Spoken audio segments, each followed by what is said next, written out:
dirección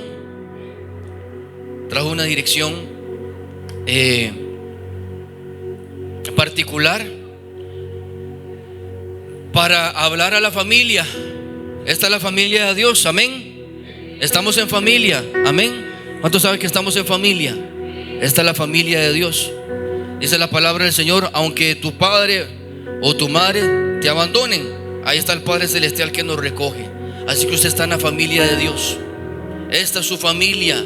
Este es el cuerpo de Cristo. Somos una familia, hay un Padre. Y Dios, créame, y yo sé que ya usted lo sabe, pero Dios se interesa en una forma completamente especial por la familia. Y yo sé que no tengo que dar una gran explicación o hacer una gran introducción para que usted esté en un contexto o en un entendido de que la familia necesita a Jesús. De que la familia necesita a Jesús, amén. De que la familia sin Jesús está mal. De que los matrimonios sin Jesús están mal. De que los jóvenes, los hijos sin Jesús están mal. Y cuando en la estructura, y cuando en la casa o en la estructura que usted está levantando, porque la palabra del Señor dice que cada quien mire cómo sobreedifica. El fundamento ya fue dado, el fundamento es Cristo, y a usted le toca edificar y construir con Dios o sin Dios. Es impresionante cómo Satanás quiere adoctrinar a la gente, enseñar a la gente a sacar, como dice la palabra, en la analogía que dice la palabra acerca de que Jesús es la piedra angular, que los edificadores han desechado. Y un día de esto yo estaba viendo, bueno, un día de esto no, hermano, casi todos los días tengo que ver fábulas por Bezalel. Y uno de los anuncios, no me acuerdo ahorita cómo se llama esa fábula, de la guerra de las galaxias, que son unos legos. Y el anuncio dice, es impresionante, dice: si logras sacar la piedra angular, puedes ver nuevas galaxias. Imagínense lo que es quitar la piedra angular, que es Jesús. Los niños no saben eso, pero el mensaje se está dando. Y sabe que ese anuncio tiene razón. Usted va a ver nuevas galaxias, pero sin Dios. Y si usted va en esa nave sin Dios, se va a estrellar, se le va a ir el oxígeno. Y hay mucha gente y muchas familias que caen en una destrucción porque están construyendo sin Jesús. Porque si Jesús no edificare la casa, dice la palabra que no sirve, que es en vano cada trabajador que está construyendo una obra en su casa, en su familia y en su hogar. Todo lo que se haga, todo el recurso económico que se invierta, todo el tiempo que se saque, no va a servir de nada. Sí, pastor, ya yo lo sé. Bueno, como yo siempre digo, el que lo sabe es el que lo hace, no el que tiene la información en la cabeza. El que sabe hacer algo es porque lo ha entendido en su corazón y lo está trabajando. Porque mucha gente tiene el conocimiento de lo que hay que hacer, pero no lo hace. Por eso la palabra del Señor dice que no solamente seamos oidores, sino también, pero usted tiene que asegurarse que cuando usted esté trabajando en su casa, que cuando usted esté trabajando en su familia, usted esté trabajando con Dios. Dice la palabra que nosotros somos colaboradores. Y usted tiene que decirle al Señor Jesús: Señor Jesús, Espíritu Santo, ¿cómo quieres que yo colabore para cambiar el ambiente de mi familia, de mi casa, de mi hogar, de mis hijos? ¿Cómo yo te puedo colaborar para traer la salvación a ese hijo que está en rebelión? ¿Cómo hago yo para colaborar, para ser un colaborador tuyo y que tu manifestación de poder, de liberación, de sanidad, de restauración, de perdón se manifieste en mi casa? ¿Cuántos reconocen que de una forma u otra nosotros queremos tomar el control de las cosas? Hermanos, sí, yo lo reconozco. Yo a veces quiero tomar el control de las cosas. A veces cada uno de nosotros queremos tomar el control de las cosas. Y es en las consejerías donde dice: pastor, es que ya yo no sé cómo hablarle ni cómo decirle, porque ya hasta se lo he dibujado y él no me entiende. Ella no me entiende, sea un hijo, sea el esposo. Y yo deseara metérmele, ¿cuántos han escuchado esa frase? Metérmele a la cabeza y meterle a la información para que entienda, pero no entiende. Porque el convencimiento lo trae solamente ¿quién? El Espíritu Santo, hermano. Usted no puede convencer a nadie. Diga: yo no puedo convencer a nadie. Diga: yo no puedo convencer a nadie. Entonces necesito orar. Diga: necesito orar. Exacto. Necesitamos orar. ¿Para qué? Para que el corazón sea abierto y esa persona pueda escuchar con atención lo que usted ya le había dicho, pero que no le había entrado, porque el corazón estaba cerrado. Y Dios me puso un título, un mensaje, y es detener la destrucción y el legado de dolor. El legado de dolor. Usted tiene que detener, hermano, la destrucción y el legado de dolor. Y Dios me hablaba que había 3 formas en que la destrucción se manifiesta. Porque usted ve que todos los problemas, el desorden que hay, que existe en las familias. Yo años atrás, hace como 12 años atrás, estaba trabajando en un call center y tenía que estar llamando a la gente a ver dónde estaba la gente que se desaparece. Desde ese entonces, hermano, imagínense. Y todavía, pero ahora como pastor, sigo llamando a la gente que se desaparece. Y yo tenía que en el banco llamar a esas personas y no tenía el número contacto, el número directo de la persona. Entonces tenía que llamar a los números que me suministraba el sistema. Ay, muchachos, sí, yo soy la abuela. Pero vea, yo le voy a ser sincero, en esta familia nadie se habla. Yo no sé dónde están mis nietos, ni siquiera sé dónde están mis hijos. Cada quien se fue por su propio, así me decían, como hasta sonaba bíblico. Cada quien se fue por su propio camino y yo estoy aquí sola. Le voy a pedir un favor, muchachos, si usted sabe algo, llámeme otra vez y me da el número, por favor. Porque la gente está dividida en sus casas. Los hermanos están por allá. Y yo sé que todo el mundo tiene que hacer su vida y que es parte de la vida y que no siempre vamos a estar al lado de papá o de mamá. Yo eso lo sé. Pero una cosa es la falta de unidad y la destrucción que ha entrado en las familias. ¿Y sabe cuándo comienza? Porque nosotros nos alarmamos cuando hay esos distanciamientos después de que el hijo sale de la casa, sea en maldición o en bendición, con permiso o sin permiso. Nos alarmamos cuando se dan esos distanciamientos, pero esos distanciamientos nacen en el hogar, nacen desde la niñez. Es que nacen. Por eso lo que usted no arregla ahorita en su casa con sus hijos, tarde que temprano usted va a tener que vivir de las consecuencias de las cosas que hizo, pero también de las cosas que no hizo.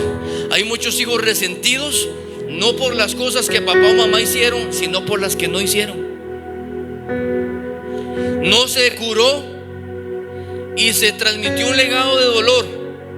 Y esos hijos van y comienzan a hacer otra familia con el dolor en sus corazones, sin resolver. Y lo mismo que pasó con sus padres, lo termina repitiendo en sus hogares. Todos en alguna forma somos hijos, pero jóvenes. Y uno cae en orgullo y prepotencia cuando uno es joven. Y uno dice: cuando yo tenga mi familia, yo no voy a hacer lo que mi papá hizo. Y cuando yo tenga mi familia, yo no voy a hacer lo que mi mamá hizo. Y caemos en esa prepotencia, disfrazada de una buena intención, porque tal vez algo que hizo nuestros papás, algo que hizo mi mamá, no me gustó, me dolió. Abandonó la casa, me maltrató, le pegó a mi mamá, era alcohólico, era drogadicto, era lo que sea. Y uno llega y dice: yo nunca voy a hacer eso. Pero le voy a decir una cosa: cualquier persona que no tenga a Jesús en su corazón va a hacer eso y peor. Cualquier persona, cualquier hijo que diga: yo no lo voy a hacer, y no tiene a Jesús en su corazón, es una mentira. Porque lamentablemente en el ADN, hermano, de cada uno de nosotros se filtra. Dice el rey David: en pecado nos ha concebido, me ha concebido mi madre. Todos nacemos en pecado. Ahí está mi hijo Bezalel, tiene 3 años. Y ahorita se salva porque es un niño y de él es el reino de los cielos. Pero cuando la conciencia se vaya despertando, él tiene que ir ante el Señor y tener un encuentro con Jesús, abrir su corazón y recibir a Jesús como su Señor y su Salvador. Porque el que viva en una casa de pastores o de un pastor o una casa cristiana, eso no salva a nadie. El único que salva a Jesús. Por eso tenemos que ir a Jesús. Por eso el que va a cambiar su familia y su hogar se llama Jesús. No va a ser usted, aunque usted sea muy bueno, aunque usted sepa mucho y gane mucha plata. Eso no cambia y no salva a nadie. Por eso todos necesitamos a Jesús. Pero a veces, como yo decía ahora al inicio, queremos sacar a Jesús de la ecuación, tomar el control nosotros y decir: las cosas son así. ¿Y por qué? Porque yo lo digo. No, hermano, enseñe, reedúquese, desaprenda. Porque la gente se va herida y los hijos se van heridos porque usted le dice: porque yo digo y punto, se calla y no me tiene que discutir. Enséñele qué es lo que dice la palabra. Enseñe que eso que es malo, quien se lo enseñó y quien lo dice es Jesús. Porque entonces, ¿cuál es el fin de las cosas? ¿Usted quiere que su hijo le haga caso a usted o que su hijo se salve? Porque si usted quiere que se salve, háblele de la palabra, porque en la palabra es salvación. Hijos, honren a su papá y a su mamá para que tengan vida larga, no se mueran antes de tiempo y en su vida les pueda ir bien. Porque hay muchachos que no saben por qué les va mal y por qué sus vidas están siendo destruidas. Y es porque están caminando en deshonra. Y la palabra del Señor dice que honremos a padre y a mi madre. Ay, sí, paz o pastor o como quiera decir. Pero es que usted no sabe la clase de tirano que es mi papá. Es que usted no sabe. Usted tiene que vivir conmigo en la casa para que usted vea cómo él grita, cómo él tira la chancleta, cómo revienta las puertas. Él todo me dice que no. Es un fanático, es un exigente. Pero no importa lo que sea su papá, dice la palabra que honremos a padre y a madre. Y al primer padre que usted tiene que honrar, ¿sabe quién es, iglesia? A su Padre Celestial. Eso es su Padre Celestial que tiene que honrarlo. Y hay 3 formas en que la destrucción se manifiesta. Porque yo sé que usted conoce y yo también conozco que la palabra dice que Satanás vino para hurtar, matar y... Exacto. Pero no solamente Satanás destruye. Dice la palabra que la mujer necia con su mano, la prudente la edifica. Así que no solamente Satanás destruye, nosotros también destruimos. ¿Ve? Y a veces todo lo espiritualizamos. Ay, yo reprendo el espíritu de destrucción, pero no cambiamos las cosas que están en nuestro corazón, que están dañadas, que están mal, y continuamos destruyendo a nuestros hijos y a nuestro hogar. Nos levantamos, oramos por el esposo, y apenas el esposo hace algo que a usted no le guste, que a usted no le gusta, comienza a maldecirlo. Entonces esa oración no sirve. Por eso la palabra dice: cuando vengan al altar, si tienen algo en contra de su hermano, dejen la ofrenda ahí y vayan y reconcíliense. O sea, ¿qué es lo que está diciendo Dios? No solamente, amén, sí, con la ofrenda, pero lo que Dios también está enseñando es que cualquier acto espiritual, dinámica espiritual, ayuno, oración, servir al Señor, una vigilia, diezmar, ofrendar, para Dios no tiene significado si usted no camina en perdón. sane su vida, sane su corazón, ahora sí, todo lo que usted haga espiritualmente, esas dinámicas se convierten en vida. Si no hay perdón, se convierten en obras de muerte, y Dios no las puede recibir, porque Dios dice: deja aquí y vaya, porque no la puede recibir. Hay gente que trata de conciliar su conciencia con la falta de perdón y hacen obras de caridad para tratar de equiparar, como si fuera el yin yang, como si fuera una romana. Y usted trata: voy a servir al Señor, pero usted no ha perdonado.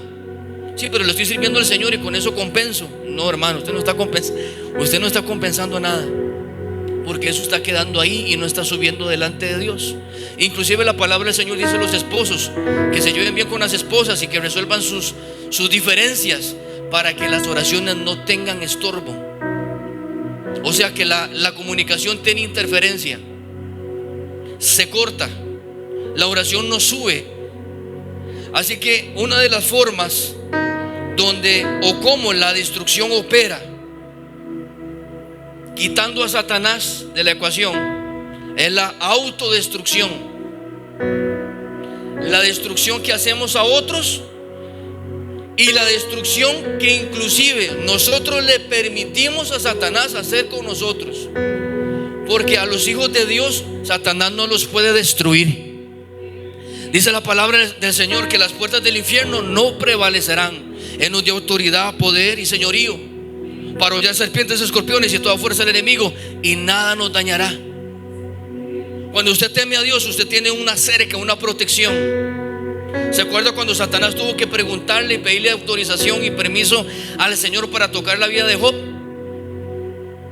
Y cuando Dios le dice a Satanás: ¿no has considerado a mi siervo Job? Que no hay hombre como él, justo, temeroso de Dios.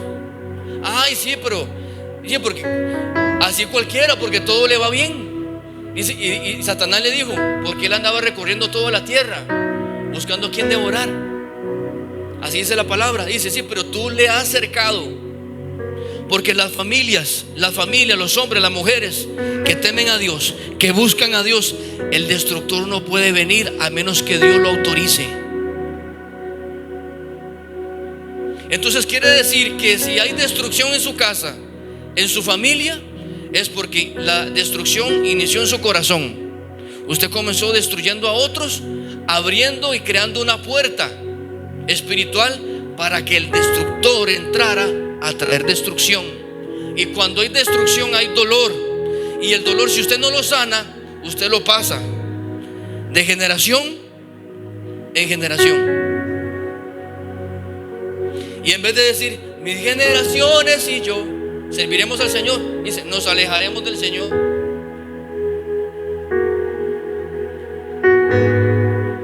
Pero no, diga, pero no abra la puerta a la destrucción. Cada vez que usted obedece su propio corazón, sus propios caminos, cada vez que usted le dice así sí a todo lo que su carne le exige, usted se está autodestruyendo. Es como un vicio. Es como un vicio.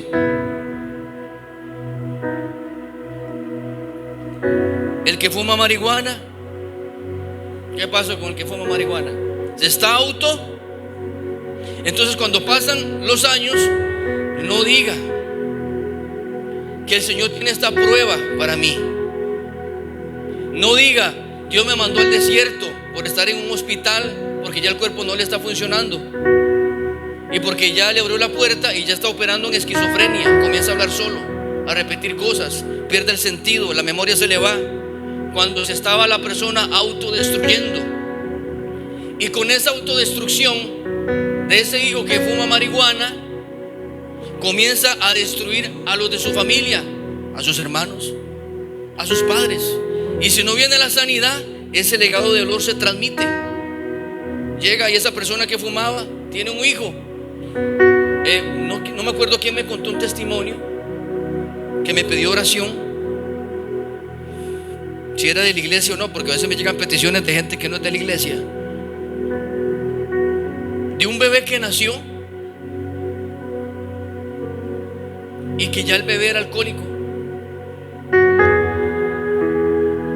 el bebé era alcohólico, nació con necesidad de alcohol. Usted sabe, eso se llama un legado de dolor. Se transmitió eso en su cuerpo a través del padre.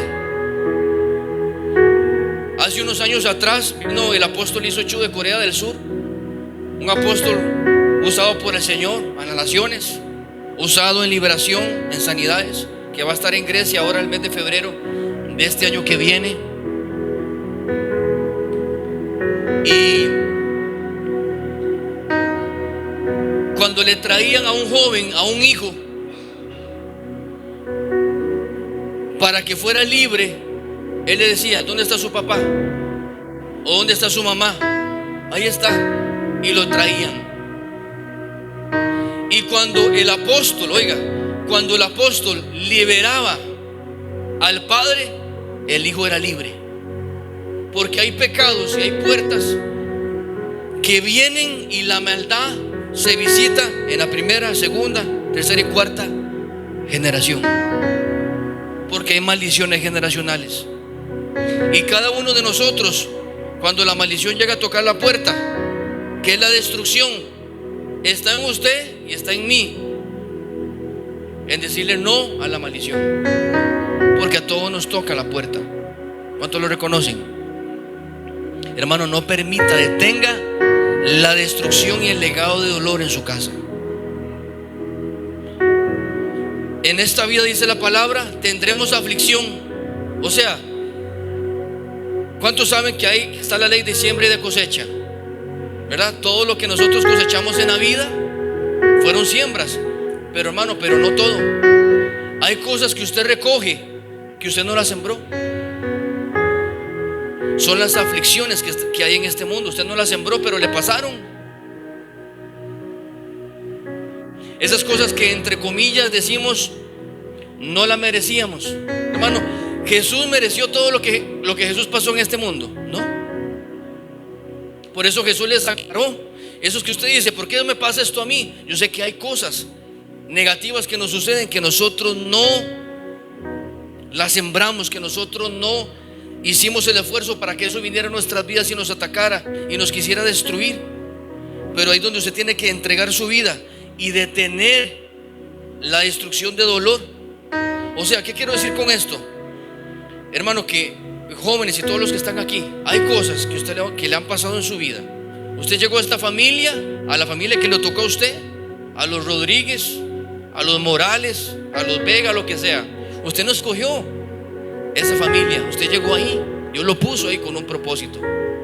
Diga: Dios me puso en mi familia con un propósito. A todos. Cuando Dios trae a alguien al mundo, lo trae con un propósito. Nace un propósito en Dios. Aunque haya nacido de un error, entre comillas, de un golazo, de un crimen, de una violación, ahí está el propósito de Dios. El propósito de Dios no tiene nada que ver con la violación.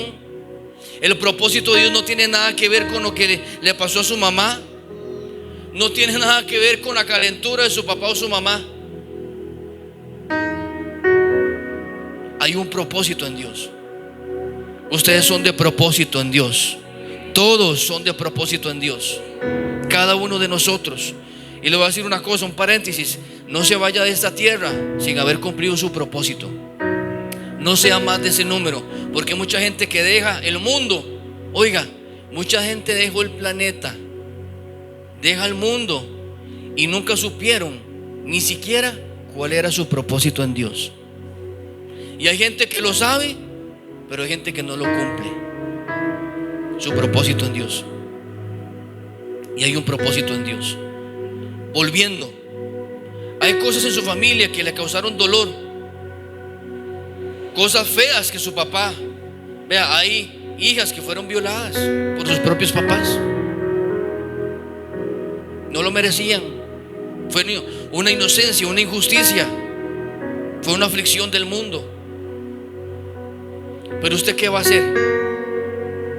Va a vivir toda su vida en amargura, afligida, desconsolada, Porque vea, el que hace el daño a veces está feliz de la vida, y el que se lleva esa pudrición en el corazón es la persona.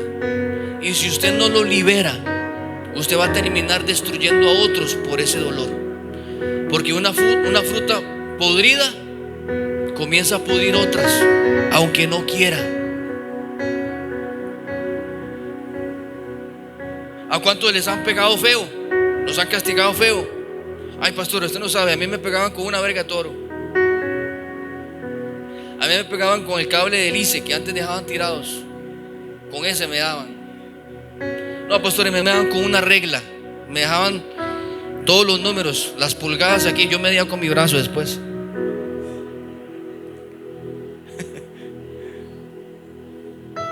Y a veces, si nosotros no trabajamos en renunciar ese legado de dolor, vamos a actuar exactamente igual con nuestros hijos. Nos vamos a equivocar exactamente igual, aunque no queramos.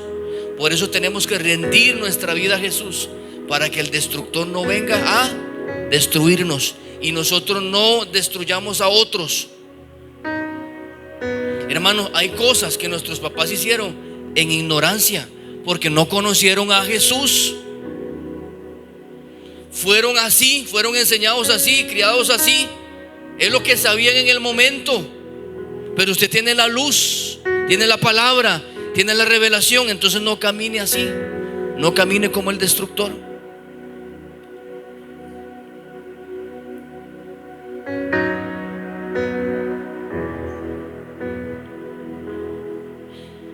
¿Cómo nos autodestruimos? Cada vez que nosotros tomamos decisiones de hacer cosas a nuestra forma y manera, en nuestro tiempo, en nuestro lugar, sin someternos a la autoridad de Dios. Sea que sea el papá o que sea la mamá quien esté ejerciendo autoridad en la casa, tiene que estar sometida a Cristo. Porque si usted no se está sometiendo a Cristo, sus hijos no se van a someter a usted. ¿Ve? Ya ahí va mal el asunto. Si usted no está sometido a Jesús, papá y mamá, sus hijos no se van a someter a usted. Porque la investidura de autoridad viene de parte de Dios. Los papás y las mamás tienen autoridad porque Dios es el de la autoridad. Cuando estaban en el huerto del Edén, Dios le dio autoridad sobre Eva, a Adán. ¿Quién? Dios. Dios ordenó la casa, el hogar. Dice la palabra en Proverbios 14:12. Ya usted se lo sabe de memoria. Yo llamo aquí a cualquiera y me lo dice. Hacemos la prueba. No, pastor, siga predicando. Proverbios 14:12. Hay camino que al hombre le parece derecho, pero su fin es camino de muerte. Ese fue el primer versículo que yo me aprendí. Yo estaba en el grupo de danza aprendiendo mimo.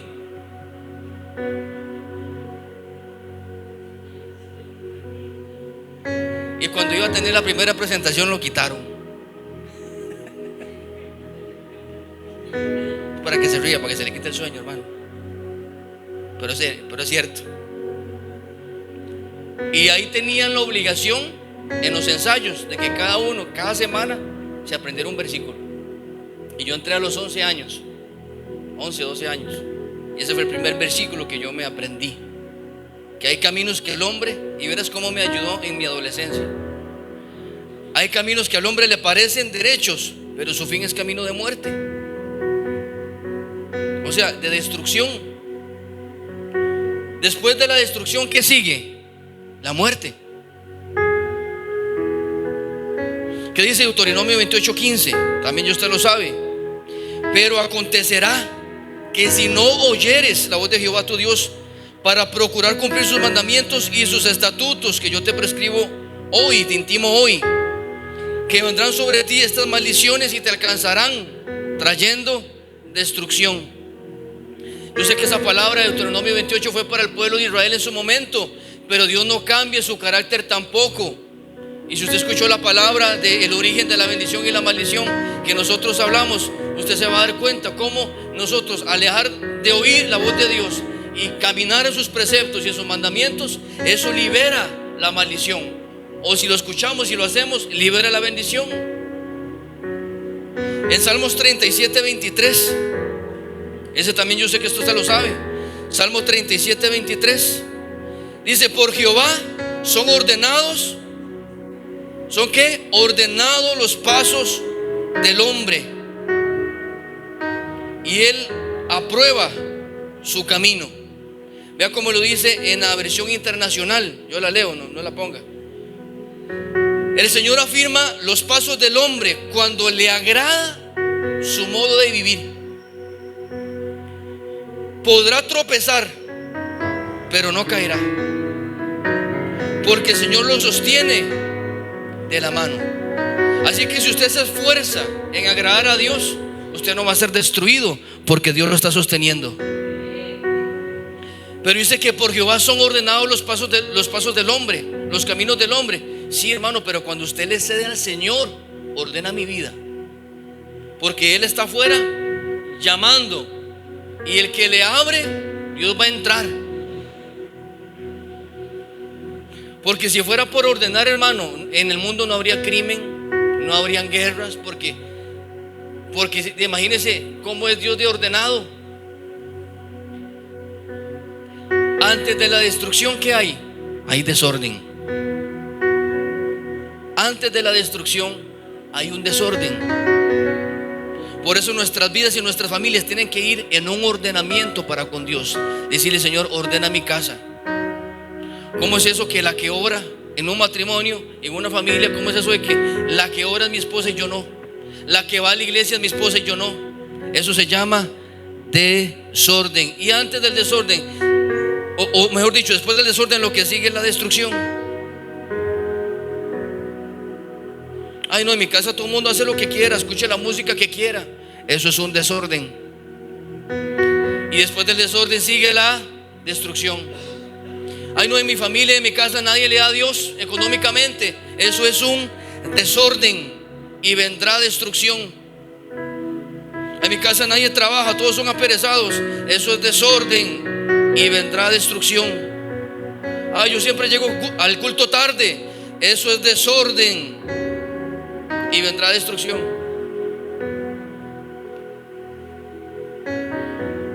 Todo aquello que le roba la prioridad a Dios y que ha cambiado el orden de prioridad en nuestras vidas es desorden. Cuando ya Dios no está en primer lugar, ahí ya hay un desorden. Cuando Dios no está en primer lugar, ya ahí hay un desorden. Está Dios y después la familia. Pastor, no, después sigue usted. Como yo, sí. Porque si usted está autodestruido, va a destruir a su familia. Usted tiene que arreglarse para que usted pueda ejercer el ministerio en su familia, ayudar a su familia, y después siguen las otras cosas. Amén, iglesia. ¿Por qué no le da un fuerte aplauso a Jesús? Dele ese fuerte aplauso a Jesús. Él es nuestro ayudador. Diga: Dios me va a ayudar. Diga: Dios me va a ayudar. Diga: Dios me va a ayudar. No todos lo están diciendo. Diga: Dios me va a ayudar. Hermano, Él es nuestro Padre Celestial y Dios sí sabe hacer familia. Dios sabe hacer familia. Si usted no sabe hacer familia, pídale la ayuda a Dios y Dios le va a enseñar cómo. Una vez que uno se aparta del estado espiritual de Dios, nuestro estado espiritual entra en desorden. Cada vez que nosotros nos apartamos de Dios y dejamos la oración, dejamos de seguir a Jesús, nuestra vida espiritual entra en un desorden. Entra en un desorden. Cada vez que usted se aparta de Dios, yo no estoy diciendo cada vez que usted deja de venir a la iglesia, eso es parte, pero mucha gente deja de venir a la iglesia porque hay un desorden en el corazón, hermano. Algo está desarreglado, algo pasó, hay un caos, hay un problema en el corazón. Comienza a ordenar su corazón, sus pensamientos, sus emociones. gente que dejó de servir al Señor, dejó de hacerles cosas, es porque hay un desorden de rencor, de tristeza, de amargura en el corazón que no han podido arreglar en Dios.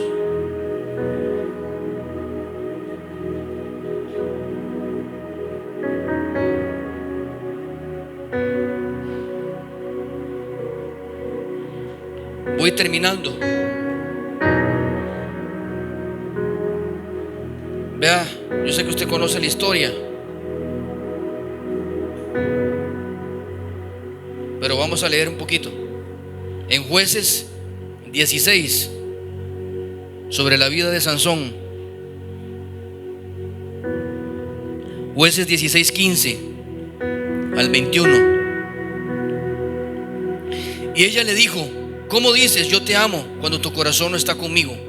Ya ahí usted sabe toda la historia. No voy a leer todo lo de Sansón, jamás. No nos vamos. Ya Dalila había intentado pedirle dónde estaba el punto de quiebre de Sansón para quebrar su consagración. Y lo peor de todo es que ya en este punto Sansón tenía una vida de desorden. Ya Sansón estaba en una vida de desorden. Y en el versículo 15 le dice: ¿cómo dices yo te amo cuando tu corazón no está conmigo? Ya me has engañado 3 veces y no me has descubierto aún en qué consiste tu gran fuerza. Veo como el diablo quería destruirlo, que primero está el desorden y después está la destrucción. Ya él estaba cumpliendo los requisitos. La vida de Sansón estaba destruida ya, pero no se había materializado la destrucción. Su corazón ya estaba lejos de Dios y él no lo sabía. Ya él había entrado en un desorden y venía la destrucción. Y aconteció que presionándole ella cada día con sus palabras, ahí es como el diablo trabaja, lo que hemos hablado de las mentiras y de las fortalezas. Presionándole cada día ella con sus palabras e importunándole, su alma fue reducida a mortal angustia.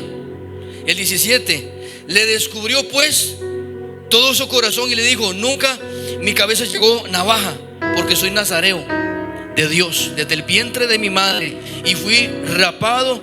Mi fuerza se apartará de mí y me debilitaré y seré como los otros hombres. Eso es lo que Satanás quiere, que usted sea como las otras familias, que usted sea como los otros matrimonios, que usted sea como los otros hijos, y que usted entre en una debilidad espiritual. Viendo Dalila que él había descubierto su corazón, envió a llamar a los principados, a los principales de los filisteos, diciendo: venid esta vez, porque él me ha descubierto su corazón. Y los principales de los filisteos vinieron a ella trayendo en su mano el dinero, y ella hizo que él se durmiese sobre sus rodillas. Hermano, el que tiene una vida de desorden, llega un momento y se está durmiendo y recostando en los regazos de su propio enemigo, y no lo sabe, porque ya él estaba ciego. Ya Sansón estaba ciego. Ya Sansón había perdido la visión espiritual. No podía ver dónde estaba. Y llamó a un hombre, quien le rapó la cabeza, las 7 guedajes de su cabeza, y ella, o trenzas. Ella comenzó a afligirlo, pues su fuerza se apartó de él, y dijo: Sansón, los filisteos sobre ti. Y luego que se despertó él de su sueño, hermano, porque cuando ya Satanás lo va a destruir, ahí es donde usted se despierta.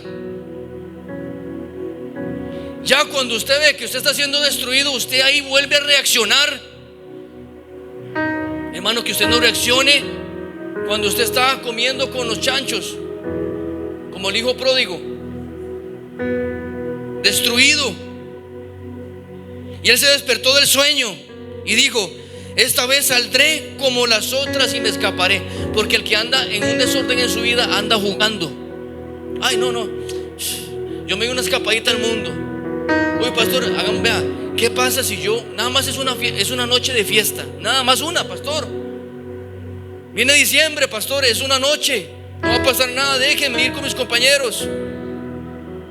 Siempre me acuerdo ese testimonio que el pastor David dijo de un hijo de pastor, que este hijo de pastor le dijo: papi, déjeme un día en el mundo nada más, yo quiero ir a fiestas, quiero saber qué es. Y ese joven terminó en un motel con una doña, iba a decir, ya lo dije, con una doña, con una tipeja. Y cuando se despertó, ya la chavala no estaba. Y la buscó y se fue para el baño. Y así en el labial le puso: bienvenido al mundo del SIDA. Por una noche. De déjeme ir y no va a pasar nada. Porque el diablo anda así, hermano,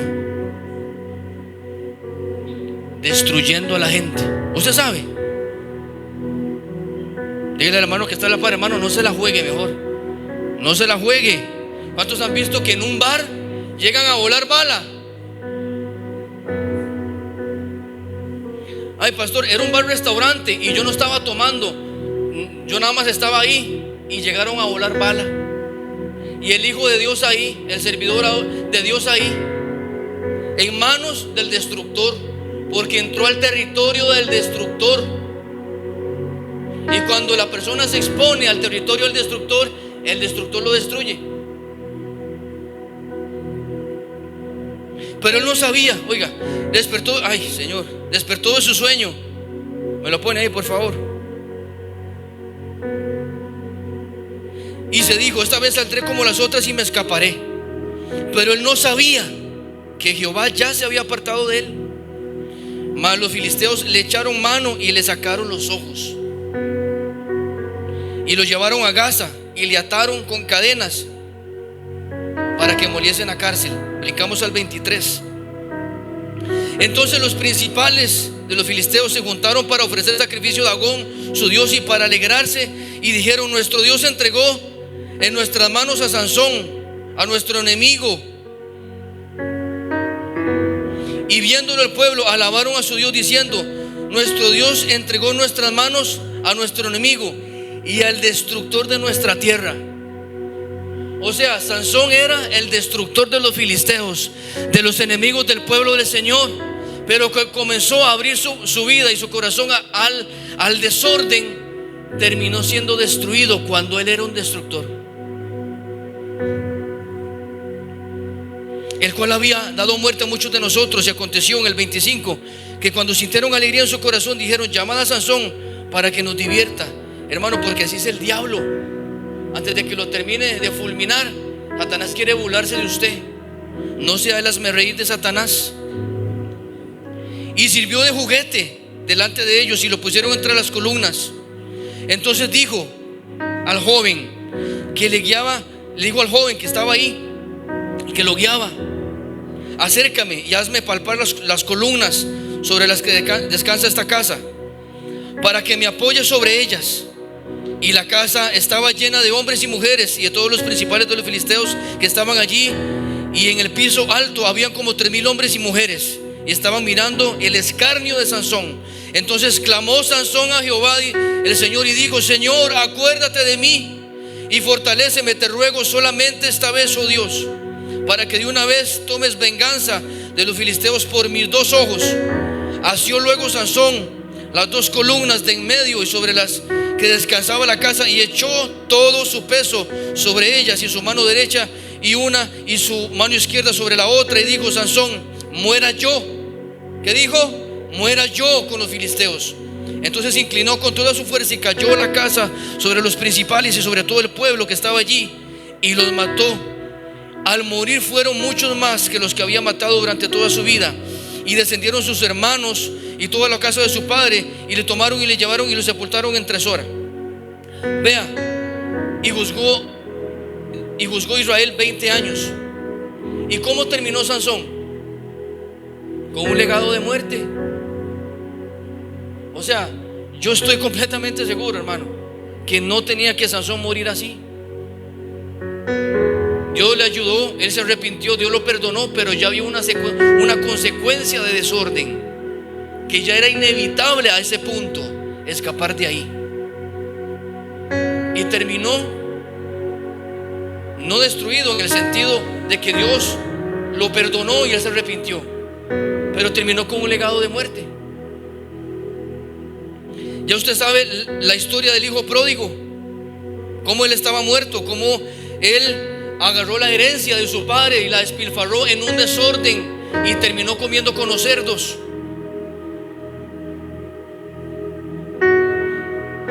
¿Qué es lo que dice 2 de Reyes 20?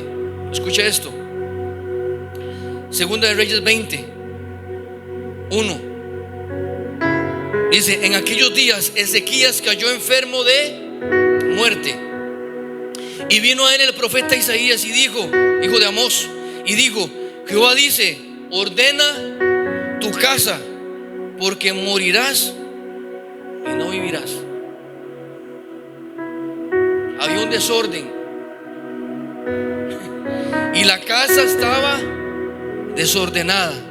O sea, ¿qué quiere decir esto, hermano? Que el desorden que hay en su casa, Dios lo sabe. Y no espere llegar al punto donde Dios se le presente de un momento a otro y le diga: Donovan, ordene su vida. Alexandra, ordene su vida. Carlos, ordene su vida, porque le quedan días de vida. Hay que ordenar nuestra casa. Diga: yo voy a ordenar mi casa. El desorden inicia cuando cambiamos la prioridad y la autoridad de Dios.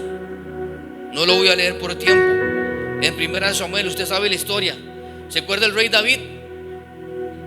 Cuando él quiso llevar el arca a su forma y a su manera, ordenando al pueblo y ordenando todo lo que consistía con el arca de Dios. Y él la agarró y la puso en un carro, aunque era nuevo, pero él quiso traer la gloria a Jerusalén en su forma y en su manera a través de un carro, cuando no era así como Dios lo había mandado, porque Dios tiene un orden y una forma de hacer las cosas. Diga: Dios tiene un orden y una forma de hacer las cosas. Exacto. Y usted no se lo puede brincar. Diga: yo no me lo puedo brincar.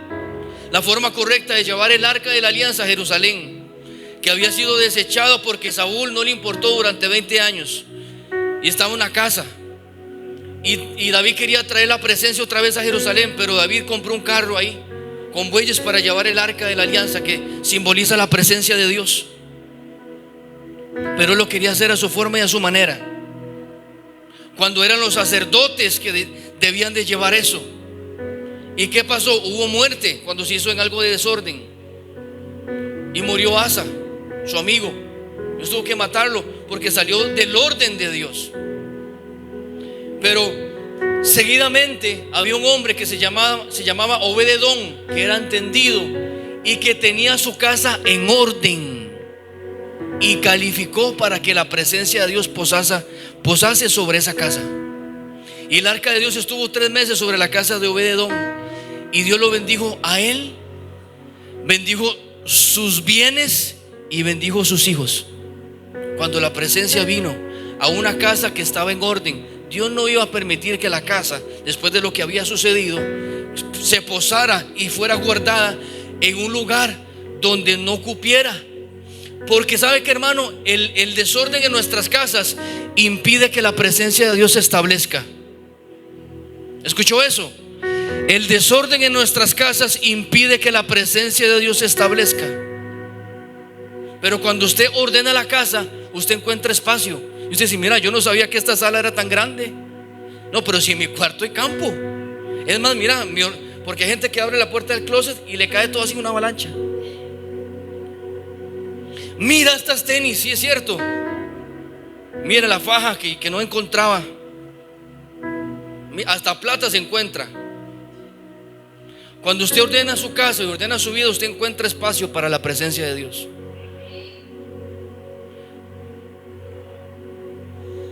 Dos cosas y termino, que usted necesita ordenar. Número 1, ¿sabe qué es? Su vida de oración. Su vida de oración. Tenemos que ordenar nuestra vida para poder orar, porque la oración nos va a ayudar a prevalecer en la batalla de fe contra nosotros mismos y contra Satanás. Si no hay oración, hermano, su casa va a caer. No tengo que ser profeta ni nada de eso. Es el resultado del desorden. Cuando hay desorden, no hay oración. Yo a los discípulos los puse a hacer un cuadro. No sé quién lo terminó haciendo, quién no. O sé de algunos. Tal vez está hecho, pegado en la pared. Tal vez no todos lo hacen. Tal vez ya no lo hacen más, tal vez sí lo están haciendo, no lo sé. Eso es ellos con Dios. Yo hice mi trabajo. ¿Y qué hice yo? Yo les dije, ordenen su programa de día. ¿A qué hora se levantan? ¿A qué hora se acuestan? ¿A qué hora van al colegio? ¿A la universidad? ¿Al trabajo? Y usted en su calendario ponga la hora. ¿A qué hora usted va a orar? Porque nosotros decimos, sí, Señor, yo voy a entregarme más, yo voy a orar más. ¿Cuándo? ¿Cómo? Si usted no ordena su vida, si no ordena su agenda, hermano, eso es mentira. Le reclamamos al presidente, solo promesas, pero ¿cómo lo va a hacer? Díganos cómo. Y hay unos que lo dicen, y aunque lo dicen y lo plasman en un papel que aguanta todo lo que le ponga, no necesariamente se va a cumplir. Se necesita compromiso, porque usted no siempre va a tener ganas de orar, pero su compromiso debe prevalecer. Cuando el éxtasis espiritual baja, su compromiso lo mantiene firme para con Dios. Pero tiene que haber compromiso. Usted quiere que el legado de dolor, de problemas que sus papás le dejaron a usted. ¿Cuántos han tenido legados de dolor? Bueno, yo sí. A mí me hicieron cosas feas. De niño yo vi cosas feas y yo tuve que romper con eso para yo no seguir el legado de dolor para con mi hijo. Y lo último, hay más cosas, pero lo último, otra cosa que nosotros debemos ordenar, ¿sabe qué son? Las decisiones. Separar lo urgente de lo importante. ¿Y sabe qué es lo urgente? Buscar a Dios. Eso urge. Buscar a Dios. Urge buscar a Dios. ¿Se acuerda cuando Josué pasó el Jordán? ¿Cuántos se acuerdan de eso? Yo no estaba. Bueno, lo leyó. Pastor, yo no había nacido. Lo leyó. Llegó Josué, pasó el Jordán, y antes de tomar la tierra prometida, ¿qué fue lo que hizo Josué? Bueno, Josué le dijo al pueblo: dejen a los dioses, dejen esto y dejen lo otro, y vamos a servir a Dios. O si no, escojan ustedes a qué Dios le van a servir, porque yo y mi casa serviremos a Jehová. Entonces, antes de usted poder conquistar grandes cosas en su familia y en su casa, usted debe ordenar su casa y tomar decisiones. ¿A qué Dios usted le va a servir? ¿Al Dios del trabajo, al Dios mamón, al Dios de las riquezas? Porque hay muchas familias que no tienen tiempo para Dios porque solo trabajo, hermano, y a veces ni prosperan. A veces la gente trabaja más y está más endeudada, más desesperada, más cansada y más enferma. ¿Usted me explica eso?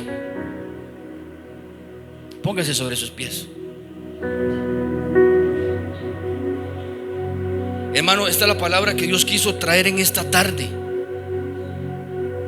Porque cuando nosotros ordenamos nuestras vidas, algo especial del cielo se desata. Ay, Dios mío. Gracias por su emoción, Santo Dios. Diría Juan Carlos Harrigan, gracias por su entusiasmo. Cuando usted ordena su casa, lo sobrenatural se activa para usted. La bendición de Dios viene para usted. Hasta la gente del mundo dice: si Dios está, hay orden. O cuando Dios está, hay orden. ¿Cierto o no? Hasta la gente del mundo lo dice. Y Dios quiere traer un ordenamiento. Y no es casualidad. Todo lo que Dios hace es intencional, porque queremos ver algo grande en el 2025. Amén. ¿Cuántos quieren que algo grande viene? Es bonita esa canción, ¿verdad? Algo grande viene. Lo puedo sentir muy dentro de mí. Pero si no hay ordenamiento en la casa, no va a venir algo grande, aunque ustedes se lo profeticen. Aunque hay un pastor que le dice: viene una gran temporada, yo veo que viene aquí, y la casa ha hecho un desorden. No, hermano. Usted tiene que estar dentro de la voluntad de Dios para que la bendición de Dios se manifieste sobre su vida. Yo quiero que todos los hijos vengan aquí, todos los jóvenes vengan, los hijos de mi hermana.